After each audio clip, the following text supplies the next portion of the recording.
அவர் என் முன்னால் என்னை உட்கார வச்சுட்டு, என்ன சார் மோர் குடிப்பீங்களா? குடிப்பேங்க. ஒரு மோர் கொடுமா அப்படின்னு சொன்னார். நான் ஒரு 9:30 மணிக்கு அது வீட்டுக்கு போனேன். 12 மணி வரைக்கும் இருந்தேன். 12 மணி வரைக்கும் வரல. கொஞ்ச நேரம் கழிச்சு சொன்னார், நானே போய் தயார் பண்ணி தான் சார் கொண்டு வரணும். உங்களுக்கு தெரிஞ்சிருக்கும்ல, இப்படிதான் சார் வீட்டில் என்ன அப்படின்னு.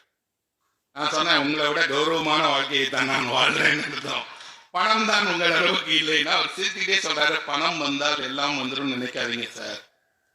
சாதாரண குடும்பமாக நாங்கள் இந்த நகரில் ஒரு சின்ன இடத்துல இருந்து வாழ்க்கையை தொடங்கினோம்.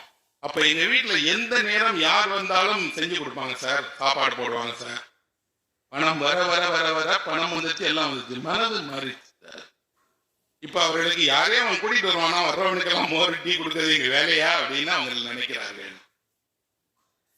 உண்மையில் அந்த அன்பு உள்ள பெண்ணுடைய மனதில் இருந்த அன்பு ஏன் மறைந்தது? இனி தேவையில்லை, நீ இந்த உலகம் தேவையில்லை, இந்த மனிதர்கள் தேவையில்லை, அவருக்கு வேணும். அவருக்கு வேணும்னா அவர் கடையில வாங்கி கொடுக்கட்டும், இல்லைன்னா அவர் செய்யட்டும். அந்த மரியாதையை அவர் தன் பணத்தை கொண்டு பெற்றுவிட முடியுமா? அல்லது மரியாதையை தன்னுடைய அதிகாரத்தை கொண்டு நிலைநாட்டி விட முடியுமா? முடியவே முடியாது.